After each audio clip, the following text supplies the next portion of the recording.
चौथे अधिकार व्यवहार चरित्र अधिकार की दूसरी गाथा और ग्रंथ की 57वीं गाथा आज अपनी चलेगी, शुरू होगी। रागेण व दोषेण व मोहेण व मोस भास परिणाम जो पजहति साहुसया विधिवदम होदित सेव। अब आपको एक चीज अतिरिक्त बता रहा हूँ, गाथा लूंगा। मैंने लिखा होदी, इसमें छपा होगा होई, छपाया। ये महाराष्ट्रीय प्राकृत है। महाराष्ट्रीय प्राकृत उनके काल में थी नहीं। दा का लोप महाराष्ट्रीय प्राकृत सौरसनी में नहीं, समझ रहे हैं? तो ये बाद के संस्करणों लोगों ने मान, कोई विचार करता नहीं। अच्छा, आप पढ़ के देखें तो विधि बदम होइत से वहाँ पर अधूरापन लगता, और विधि बदम होदित से इसमें सपोर्ट, उस व्यंजन वर्ण का सपोर्ट। तो ये छोटी छोटी बातें हैं, लेकिन हमारे आगमों की भाषा के साथ बहुत खिलवाड़। आज भी जितने, मैं क्लियर बोल रहा हूँ बिना किसी संकोच के, जितने चाहे साधु जो प्रकृति के जानकार बता रहे हैं अपने आप को, और जितने विद्वान बता रहे हैं, एक को भी दिगंबर जैन आगमों की सौरसेनी भाषा का पता नहीं है, प्रॉपर कॉन्सेप्ट नहीं पता कि असल में है क्या पहचान, प्राकृत भाषा का विकास कैसे हुआ, कुंद कुंद किस काल के थे, उस समय में भाषा का रूप क्या था, कुछ नहीं पता। समझ गए? और एक और बताऊं, हमारे यहाँ आप अक्सर पढ़ते हैं, हिंदी में भी पढ़ते हैं, अक्षर पद मात्रा से दूसरी जो कुछ कहा गया उससे। प्राकृत में कहते हैं अक्षर पैथहीनम मत्ताहीनम च जन्मयी बढ़ियम। क्या है ये? असल में वो चीज है कि जैन साधुओं और को ये प्रतिज्ञा दिलाई जाती थी कि भगवान की दिव्य ध्वनि में मूल में जैसा रूप आया है, आगे काल के अनुसार भाषा बदले भी, प्राकृत तो बदलेगी, उसको नहीं बदल सकती। और ये सब वो बदल, कुछ भी पता नहीं। और ऑन रिकॉर्ड में ये बात कह रहा हूँ, अगली बात वो और भी ज़्यादा गंभीर है, और मैं कहता हूँ जाना चाहिए, सबको पता चलना चाहिए, क्योंकि इसमें कोई द्वेष नहीं है, वस्तु स्थिति है। वो क्या, सोनगढ़ में जब परमागम मंदिर में ये सारे ग्रंथ मूल गाथाएं खुदवाई जाना थी, उस समय कांजी स्वामी ने ये किया कि भाई कोई प्राकृत का सही विद्वान हो उसे बुलाओ, वो प्रमाणित करेगा कि इसका पाठ क्या सही है, ठीक है, वो हम मान लेंगे। उस समय आज भी बड़े विद्वान माने जाते हैं, जबकि उनको दिवंगत हुए बहुत साल हुए, लेकिन आज तक वो प्राकृत के बड़े भारी विद्वान माने जाते हैं। उनका नाम था डॉक्टर A.N. उपाध्याय, आदिनाथ नेमिनाथ उपाध्याय। वो धारवाड़ यूनिवर्सिटी में उधर पर प्राकृत के ही प्रोफेसर थे। कई बुक्स लिखी, काफ़ी अच्छे काम किए उन्होंने, इसमें कोई शक नहीं कि उनकी विद्वत्ता असंदिग्ध थी। लेकिन बड़े से बड़े विद्वान भी कुछ मामलों में यदि हमें पता नहीं है तो वो आपको चूरन की पुड़िया पकड़ा जाता है। यही इन्होंने किया। उस जमाने में कांजी स्वामी ने इनको लगभग 51,000 रुपए दिए, उस जमाने में, जो आज के 50 लाख से ऊपर है। समझ रहे हैं? उतना पैसा दिया सिर्फ इतने के लिए कि 5 मूल जो ग्रंथ हैं, इनकी मूल गाथाएं ठीक हैं कि नहीं, उनमें कहीं सुधार हो तो आप कर दो। अब आपको क्या कहा जाएगा अमित जी, यदि आप प्रश्न उठाएंगे? ये तो गुरुदेव के जमाने से चली आ रही, इसलिए मैं वहीं से बता रहा हूँ गड़बड़ी कि वहां क्या हुआ। उन्होंने अपने शोध अधिकारी के रूप में प्रवचन सार पर काम किया। प्रवचन सार का इंग्लिश रूपांतरण और ऐसे कई काम वो कर रहे थे, उस पर काफी बड़ी उनकी प्रस्तावना भी है जो उनके शोध का पार्ट था। समझ रहे? तो वो उस पर उन्होंने पूरी मेहनत से काम किया। प्रवचन सार की गाथाओं में प्राकृत के जो कुंद कुंदकारी वो मूल रूप लगभग ज्यों के थे, वहां ऐसा बदलाव नहीं किया, लेकिन उन्होंने बाकी 4 परमागुणों में जो है ठीक कर दिया। अब एक आचार्य यदि वही लिखने वाले हैं और आप ही उनके संपादन करने वाले हैं, तो उनके 2 ग्रंथों में एक शब्द के 2 तरह के प्रयोग कैसे आ जाएंगे? एक सिंपल सी बात है कि तो जिस पर उनने काम किया था, उस पर मेहनत की थी, उसके वो रूप दे दिए, बाकी के लिए साइन कर दिए। अब यही प्रवचन सार में पढ़ेंगे तो होदी मिलेगा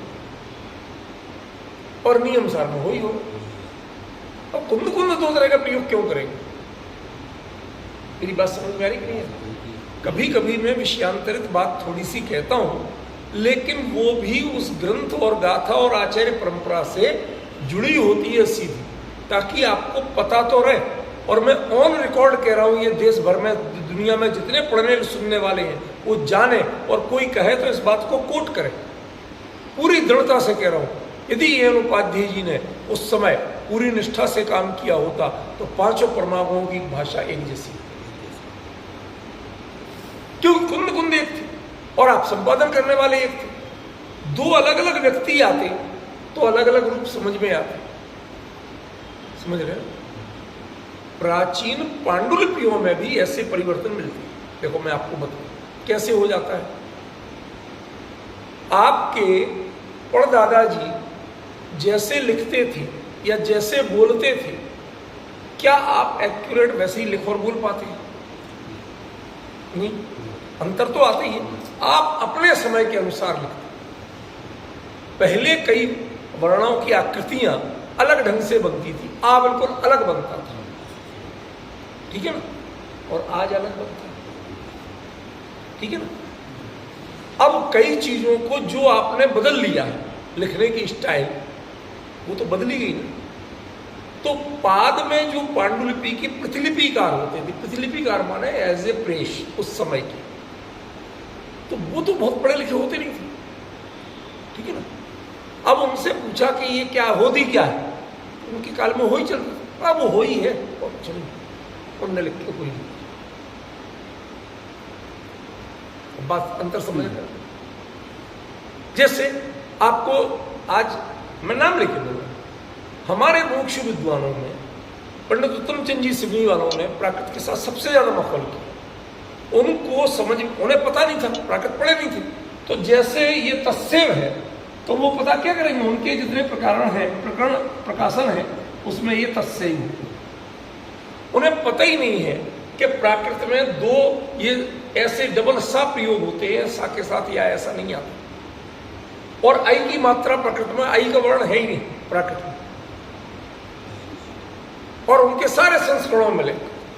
क्यों? वो अकेले संस्कृत पढ़े थे, प्राकृत पढ़े नहीं, संस्कृत में हो। समझ गए? तो एक व्यक्ति की अपनी कमियां वो आगामी सैकड़ों पीढ़ियों के लिए वरदान भी बनती है और अभिशाप भी बनती है। उनकी खूबियां आपने अपनी जिद पे कह दी, आप समाज के बड़े विद्वान माने जाते थे, आपके संस्करणों में नहीं साहब, हम उनके बच्चे कहते हमारे पापा ने यही किया था। अरे पापा कौन होते करने वाले? कुंद कुंद ने क्या किया था ये बताओ, मूल प्राकृत क्या कहती है ये बताओ। समझ रहे? ये हमारे लिए गंभीरता से समझना, चाहे एन उपाध्याय हो चाहे उत्तम चंद जी सीडी वाले, दोनों की विद्वत्ता का मैं पूरा सम्मान करता हूं, लेकिन जहां जो एरर है वो एरर है, उसको उसी रूप में पहचानना पड़ेगा, वरना आगे आने वाली पीढ़ी यदि अति आदर करेगी तो सत्य कभी नहीं पहचान पाएगी, भाषा का, आचार्य के ग्रंथ का मूल स्वरूप नहीं पहचान पाएगी। इसलिए मैं बड़ा क्लियर कह रहा हूं कि वो दोनों अच्छे विद्वान थे, उन्होंने बहुत विद्वत्तापूर्ण कार्य किए, लेकिन एक विद्वान के सारे कार्य विद्वत्तापूर्ण माने जाएंगे, ये आग्रह मत रखिए आप। समझ में है? कोई व्यक्ति ऐसे करने की आदत हो बार बार, तो मतलब तत्व चर्चा में हो करना फिर आदर्श हो जाएगा, ये कोई बात नहीं है। आप विद्वत्ता में जो विद्वत्ता का कार्य है उसको आदर्श मानिए, जिसके आप विद्वान नहीं है उसको आप आदर्श नहीं मानिए। और प्रमाद तो बिल्कुल ही अग्राह्य है। एन उपाध्याय ने उस समय उनके यहाँ मुझे किसी ने बाद में बताया था कि उनके घर में किसी के बच्ची की शादी वादी थी, तो उन्होंने उसके लिए चलो भाई पैसा मिल रहा, अच्छा पैसा ले लिया और अपना विद्वान अकेले ही सबसे बड़े हैं और कोई थे नहीं उनके सामने कोई बोल लेंगे, उनने जो साइन कर दी वो हो गया। मेरी जिज्ञासा ये है कि वही कुंद कुंद प्रवचन सार में कुछ और लिखें, उसी शब्द को, और नियम सार में कुछ और लिखें, ऐसा क्या हो सकता है? और जब आप ही संपादक हो, यदि प्रवचन सार की प्रतियों में आपने ठीक किया था तो यह भी किया जाना चाहिए। समझ गया? प्रतिलिपिकार और विद्वान में एक बड़ा भारी अंतर होता है। लास्ट बात बता रहा हूं, आप लोग सीख लें। प्रतिलिपिकार आज का प्रेस वाला और विद्वान आज का संपादक है। तो जिम्मेवारी किसको लेना पड़ेगी? संपादक को लेना पड़ेगी, प्रेस वाले को तो नहीं लेना पड़ेगी। भाई जो आपने बना दिया वो उसने कर दिया। तो ये पुरानी पांडुलिपियों में मिलता है। आज के लोग ये तर्क देंगे आपके सामने, ये प्योर कुतर्क है, क्योंकि प्रतिलिपिकार असल में विद्वान नहीं थे, वो आज की प्रेस थे, नकल नवीस बोलते जिन्हें। समझ गया? वो करते थे अपने सब, पर कुछ चीज जहां उनके काल में प्रचलित उन प्रयोगों को भी उन्होंने कर दिया। जैसे हमारे उत्तम चंद जी ने ऐसा कर दिया। क्यों? उन्हें पता नहीं था प्राकृत में ऐसा होगा। समझ गया? अब उनके जितने संस्करण उनकी परिवार वही के वही छपेंगे, जहां उनका प्रभाव वही छपेंगे। भाई उत्तम चंद जी करते, उत्तम चंद जी कौन होते करने वाले? लिखने वाले ग्रंथ तो कुंद कुंद का है, तो कुंद कुंद से मिलाओगे कि उत्तम चंद जी से मिलाओगे? समझ रहे? मैंने बाई नेम किसी के अपमान के लिए नहीं, तथ्यों की जानकारी के लिए कहा। कोई ने किया था, कोई ने कहा था, लोग कहते भाई पता नहीं किसने किया था। तो आप लोगों को जानकारी पहुंचे कि वास्तविकता क्या है, उस सत्य को पहचाने। हमारे यहां द्रव्य श्रुत और भाव श्रुत दोनों की बराबर कीमत है। समझ में? आप प्रवचन समय सार का मंगलाचरण पढ़िए, जैसे जयचंद जी छाबड़ा ने जो वचनिका लिखी है उसमें उन्होंने क्लियर दिया। ठीक है? तो हमें थोड़ा सा आपको ऐसा लिखा है, इसमें कुछ और कभी कभार थोड़ी बहुत चीज बता देता हूं, इसलिए बताई। ये कोई बड़ा उद्देश्य नहीं था, ना किसी की टिप्पणियां समीक्षा करना उद्देश्य था, लेकिन प्रबुद्ध पीढ़ी को यदि हम नहीं बताएंगे तो आगे धीरे धीरे धीरे धीरे यही गलत की परंपरा मूल बन जाएगी।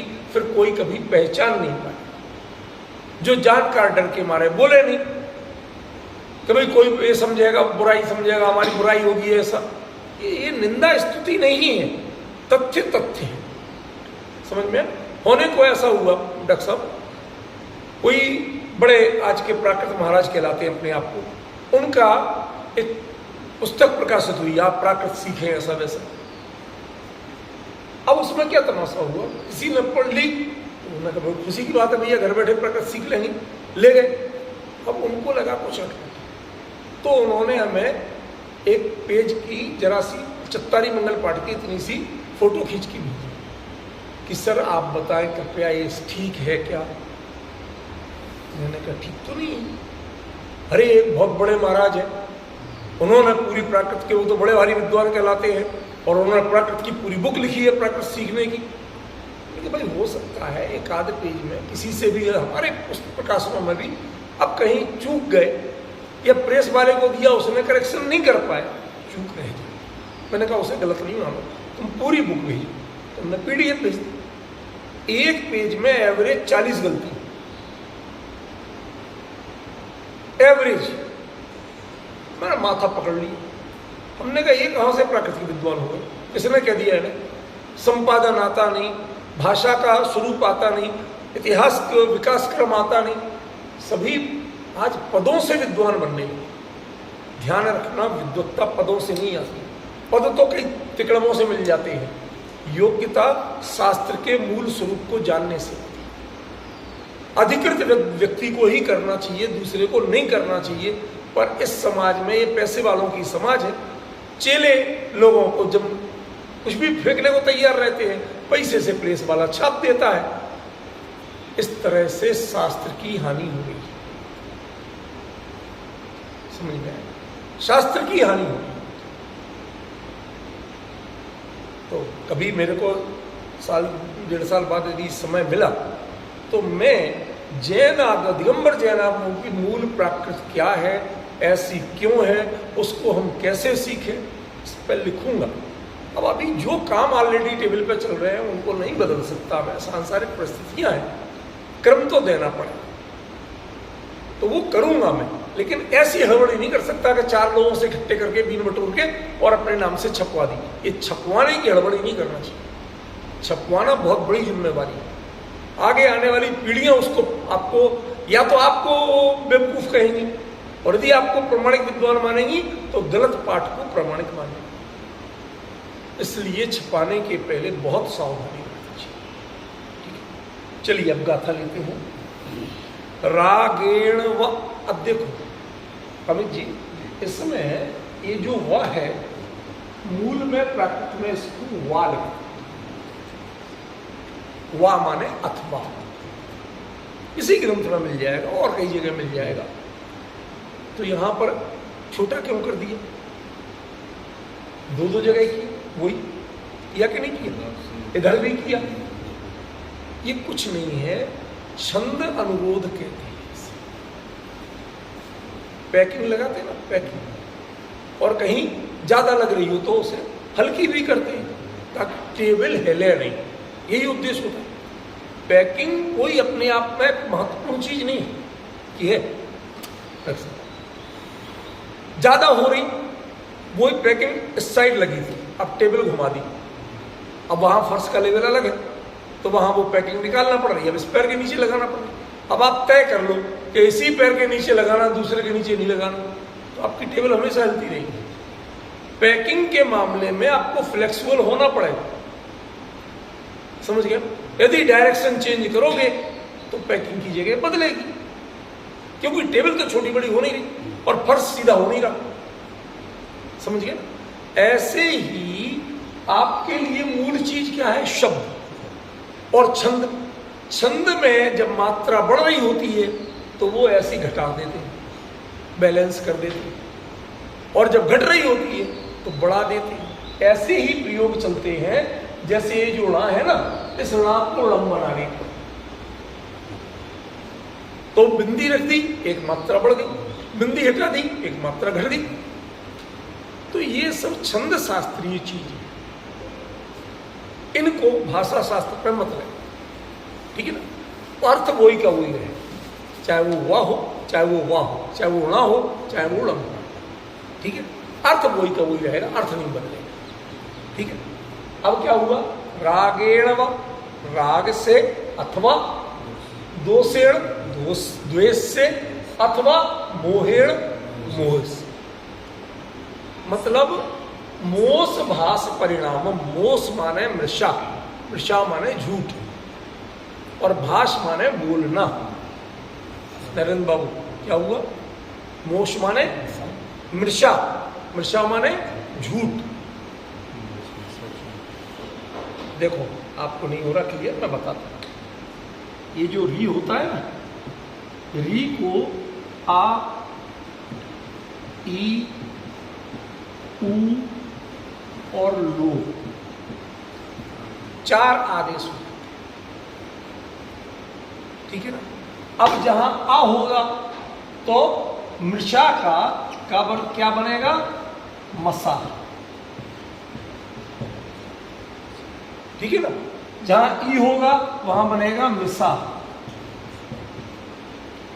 और जहां ऊ होगा वहां मुसा भी बनेगा, और आ और ऊ का ओ करके मोस भी बनेगा,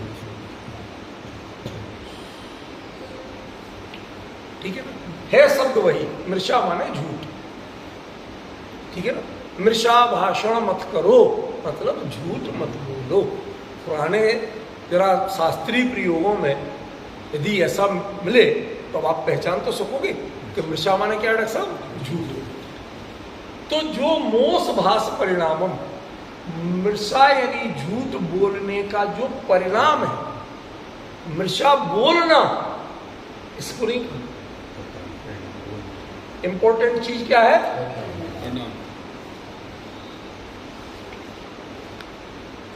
परिणाम जो पजहदी, जो उसको पूरी तरह से छोड़ दे कि मेरे परिणाम में ये गलत बात नहीं आ सकती।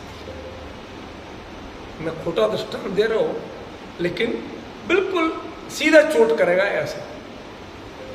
हम आप लोग 19-21 सबके आचरण खान पान पद्धति में थोड़ा बहुत अंतर होगा, लेकिन इनमें से कौन ऐसा है जिसे नॉन वेज खाने का विकल्प आ सकता है? अब बात पकड़ में आ गई। पर वो दिमाग को ही स्वीकार नहीं। आप वैसे अरे भाई साहब आपका जरा जीवन शैली खान पान आपका बहुत है, हम लोग तो ऐसे ही कर लेते हैं, हम तो बिगड़े हुए।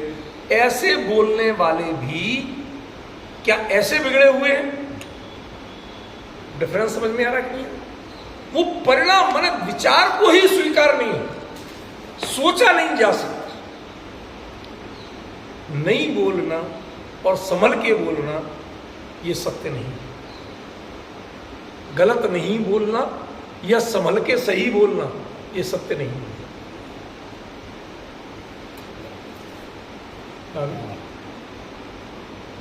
ये मैंने उन्होंने कहा उसके पीछे परिणाम क्या है। जैसे आपको वैसे खाने का वो सोच नहीं, दिमाग सोच नहीं सकता, समझ गए?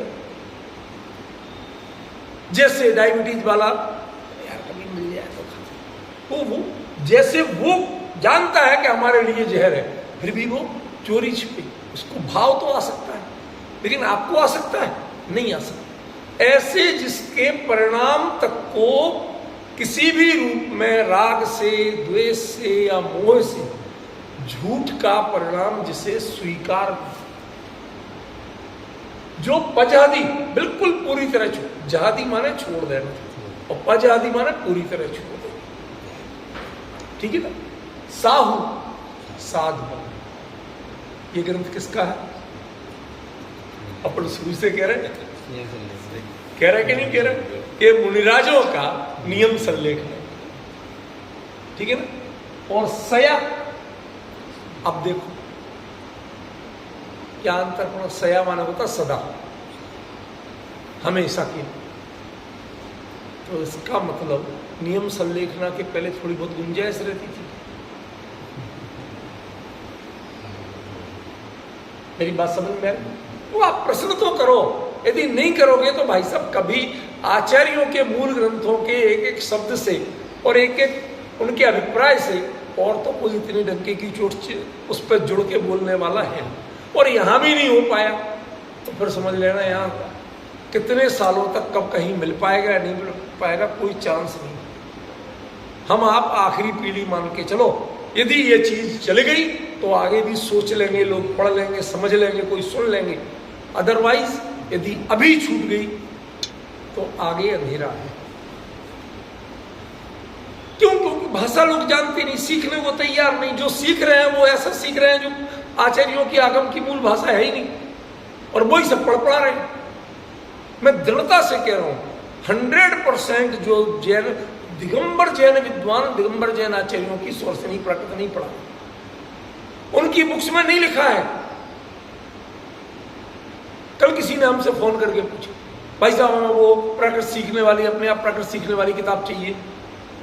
मैंने कहा भाई आज तक तो कोई बनी नहीं। जो कहते आगम समझना है मुझे, अपने दिगंबर आगम समझने लायक तो कोई बनी नहीं, और उनसे जो पढ़ लोगे तो उल्टा पढ़ लोगे तो बाद में सुधारना बहुत कठिन होगा। हमने इससे बेहतर है मत पढ़ो, परेशानी समझ, कॉन्सेप्ट चला जाए। इसलिए कॉन्सेप्चुअल स्टडी के रूप में बता रहा हूं। ये भी एक्चुअली सया शब्द नहीं होना चाहिए था, ये होना चाहिए सदा, बिल्कुल स्वर से नहीं, प्राकृत में ऐसे ही चलता है। जो पजहदी साधु सदा। अब देखिए यहां पर दा है, यहां ई क्यों नहीं किया? पजही कह सकते थे, होदी का हो ही किया। ये सारी गड़बड़ियां अलग अलग जगह। आज आप बिहार साइड में जो पूर्विया अंचल में जाइए, हर शब्द के साथ बा जोड़ देते। लकड़बा, लड़का नहीं कहेंगे, लड़कबा, रिक्शबा, ये क्या है बा? वहां की टोन है भाई साहब, तो क्या आप लिख दोगे? बोल लेते हो, काम चलाओ। बोलने की भाषा बोली इसीलिए अलग मानी गई और भाषा अलग। भाषा में हमेशा उसका एक स्टैंडर्डाइज्ड रूप है जो कभी भी कोई पढ़े तो पहचान सके। ये लकड़वा बोलना और बताना पहचानवाना बड़ा कठिन होता है, समझ गए? तो इसी तरह ये चीजें सही आना चाहिए। उसके जो साधु ऐसा सदा करता है। अब प्रश्न था अपना सदा, क्या अब नियम संलेखना में सदा के लिए कह रहा है तो उसका मतलब पहले थोड़ी बहुत छूट रखता हूं। ध्यान रखना, ये महावृत्ति है, देशवृत्ति नहीं। क्या उत्तर दे सकते हो? जो नियम संलेखना वाले होते हैं वो उपदेश या ये कार्य लगभग बंद कर देते हैं। वो भाषा समिति नहीं, मैंने कहा था पिछली, समितियों का कहा था।